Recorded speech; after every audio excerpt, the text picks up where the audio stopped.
welcome. Greetings and welcome once again to our weekly educational rounds here at Seclair, where every week we attempt to present some type of topic out there that has a practical and useful application in your life. My name is Jim Ellermeyer, and I'm a behavioral health therapist in Seclair, and today I'm joined by three of my colleagues. On my far left would be...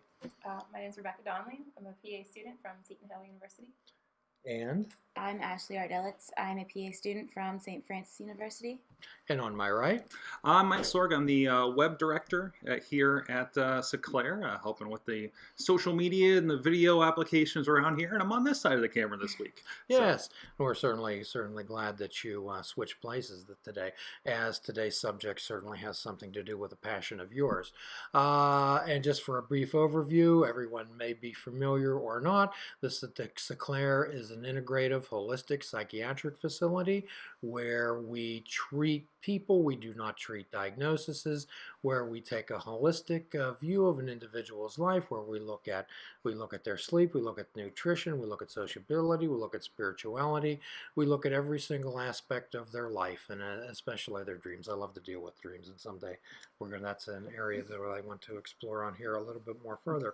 However, today what we'd like to talk about more and more here at Seclair, we're dealing with individuals who have been impacted by social media in their lives, Mike. Social media. Oh, I've been impacted.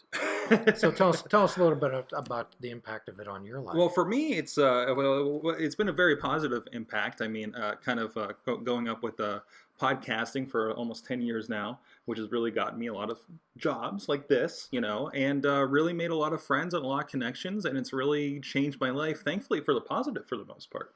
For the positive most part. And of course, what we're talking about here, when we do here at Seclair, is that what's a disease? What's a disease, Rebecca? A disease when something gets out of balance, is it not? Mm-hmm. So social media, technology, all has a wonderful place when we control it. When we can control it, when we can use it as tools. However, like a disease is when things get out of balance. And sometimes this can get out of balance too, and sometimes get out of what we believe is our control, and we believe we have no more control over it. So tell me a little bit about your experience with social media. You're not from the smoke signal era like I am. I don't have too much experience with social media. My extent is pretty much Facebook, and not even too much of that. And Snapchat, maybe a couple friends here and there, but I've definitely seen it impact others, I guess, like family members and friends and things. Tell us a little bit about that. Say more.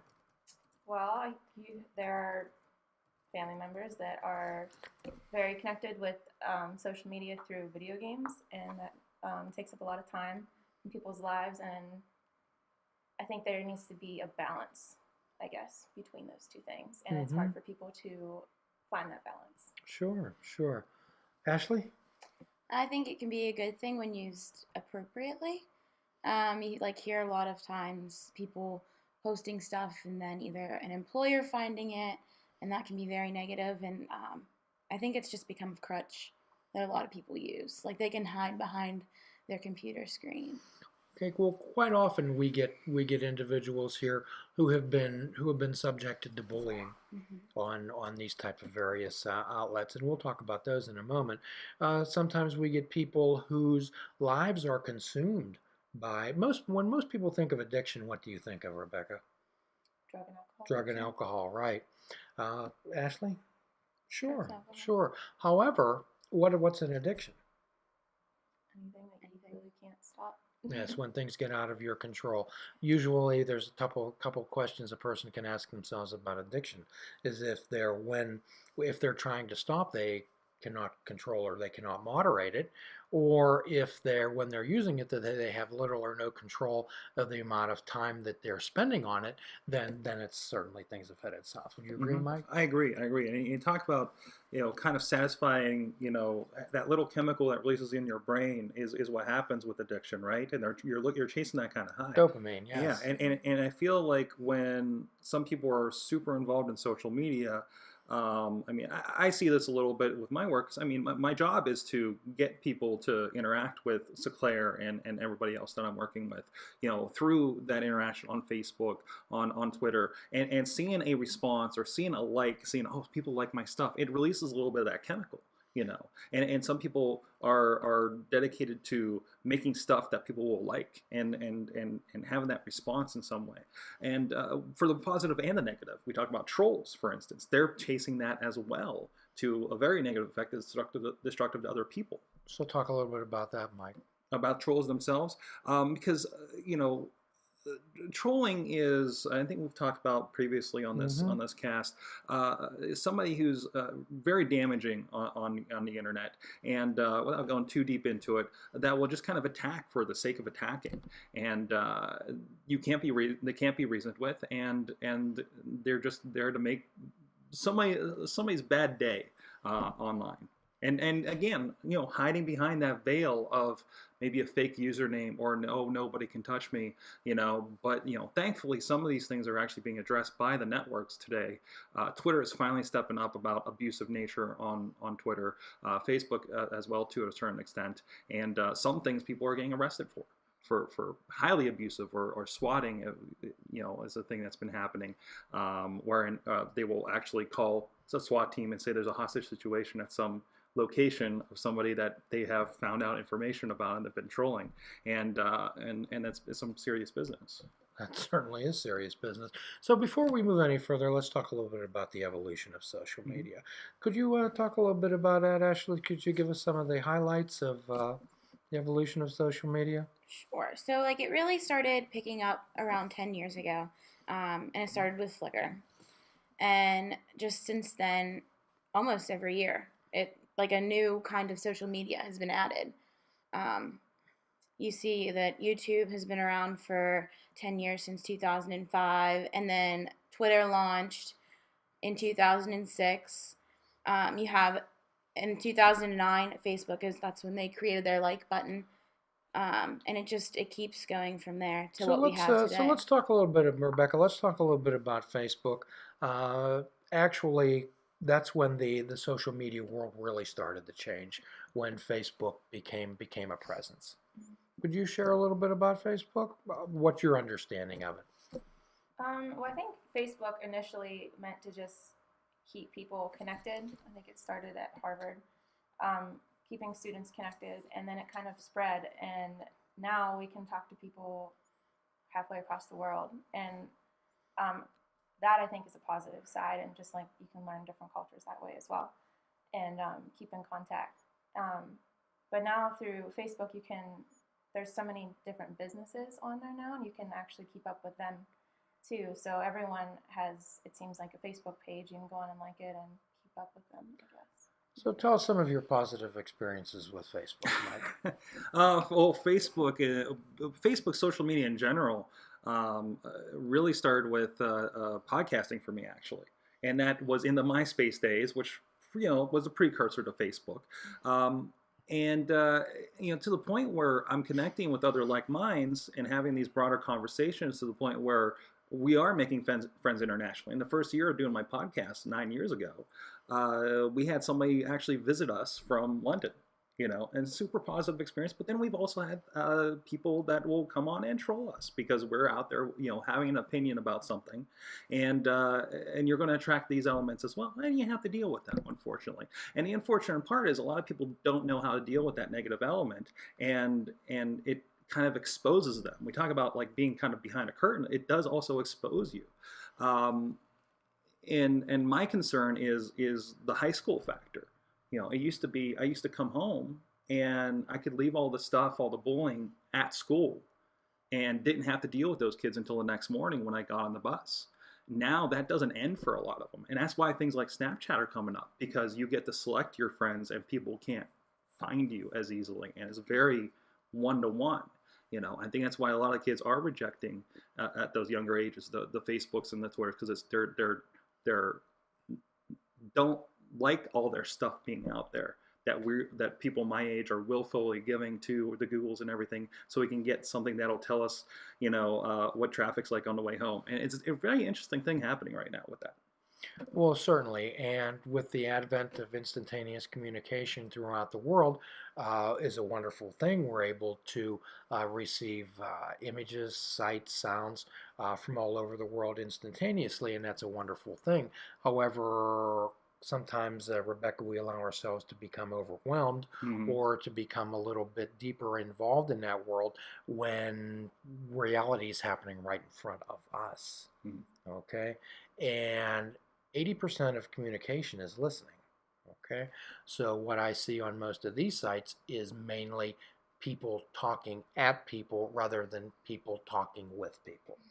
Okay, and some folks out there, uh, not only do we receive the good things, unfortunately, if you're plugged into all these things, you have instant access to all the distressing images and the tragedies that happen all over the world instantaneously, and they can be overwhelming. They can be overwhelming. So we're looking for some type of moderation. So when does something become a disorder? When it's dysfunctional and causes distress in your life, in social activities, in educational activities like school, interactions with your friends, with employers, interpersonal relationships, and there have been many friendships begun on social media. There have been also many friendships ended. Hmm. Certainly, certainly, and there's been and also misunderstandings. As I mean, personally, one of the side effects was people maybe don't understand the network. We had a friend that we didn't know that their grandparent had died, and we missed that because we didn't see it in our newsfeed because people don't understand. You don't see all of your friends' things, and unless I go to that person's page, I would never have known that her grandfather died. I didn't know until a month later, and that put distance between us. And that was something we had to repair.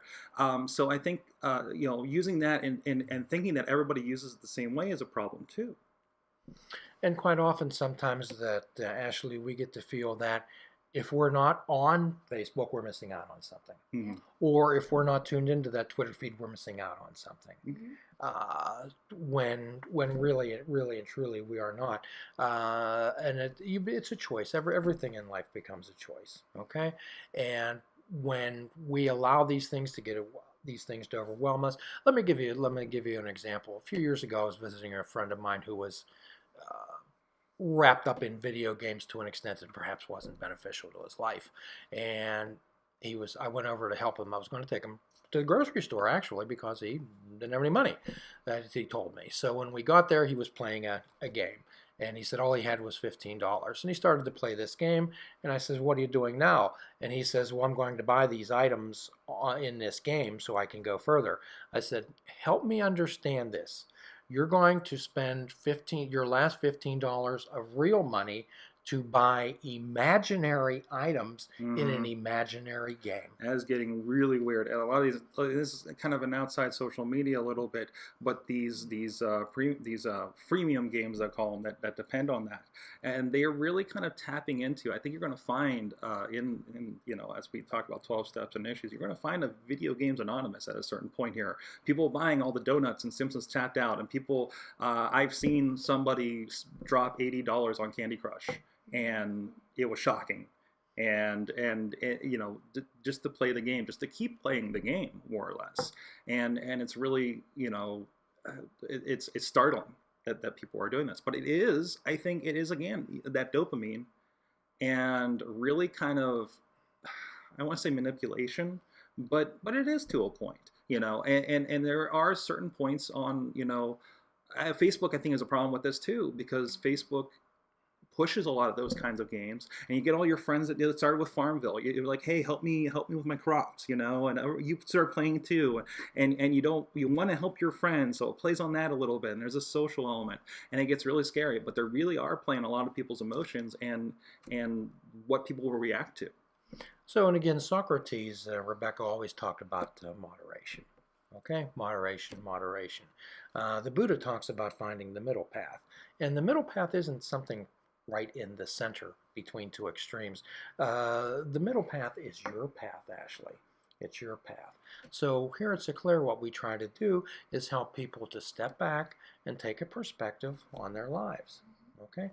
Step back, be the observer, and find out how all this is affecting their lives, especially young people. And sometimes myself, Mike, I get a little upset when I hear people say, "Oh, the youth of today, they're all wrapped up in this. They should be out sidewalking in the woods, blah, blah, blah, all this other things."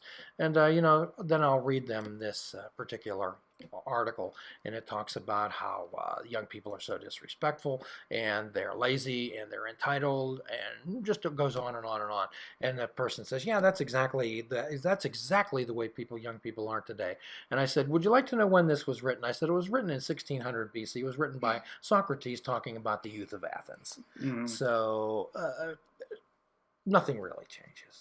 Okay, just the circumstances and events and the way It's that just a the way we different view the format. world. Absolutely, absolutely. Yep. Absolutely.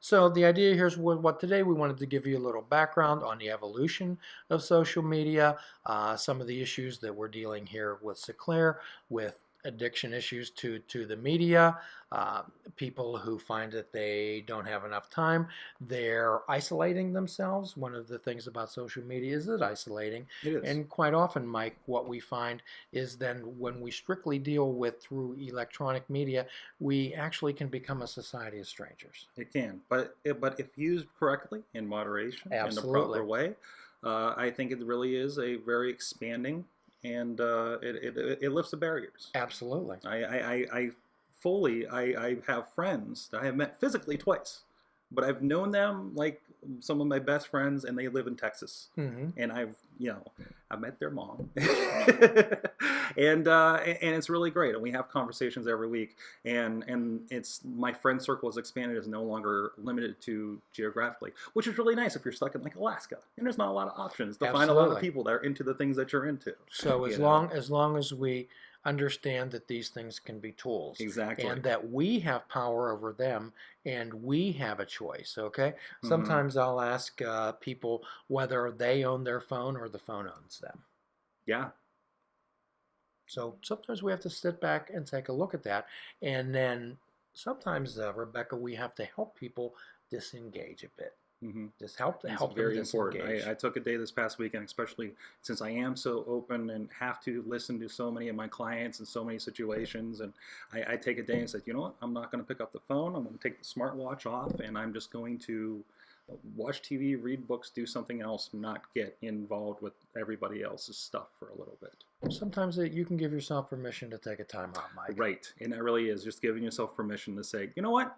I don't need to be here. I don't need to be on all the time. And that's the problem is, especially since we are getting so attached with so many things we're wearing these days, it's nice to be reminded of that and say it's okay. And here at Seclair, we'd like to give you permission to be able to contact us in the future. Of course, if you want to have a very positive conversation with us, you can do that on our Facebook, on our website, on Twitter. Look for Seclair Life on Twitter, Seclair on Facebook. Instagram, we're having a lot of fun. I had a video that I found a groundhog. It's been saying hi to me the last couple weeks over there behind Z Harmony. Have you said hi back? I try to, then he runs away. But I thought I'd share him with everybody on Instagram this week. And all the links over there at Seclair.com. We're posting a lot of videos from the Lifestyle Medicine Conference. The last video should be going up this week. And then the great conference that we attended with Sisters of Charity that we've talked about a lot with them lately. Those will be coming up in the next couple of weeks. So a lot of fun stuff. Please comment. Let us know your thoughts on a lot of the discussions that are going on there. Please subscribe for look for the Seclair's Educational Grand Rounds on iHeartRadio, Spreaker, Stitcher, iTunes, and of course the YouTube channel where you can see our smiling faces. Hi. And of course, everything else Seclair.com and say hi. We'll say hi back. Absolutely, absolutely, and it's such a joy and it's a privilege to allow to be involved in your lives. That's just for sure. And as always, at the end of every podcast, we give a free prescription, Ashley. And Rebecca, fruits, nuts, and vegetables. Unplug your television and perhaps take up fishing. And for a truly mindful experience, we Fish without bait. We fish without bait. No expectations. And as always, your assignment for the next week is to be good to yourself. Please think of something to be good to yourself. And until then, namaste.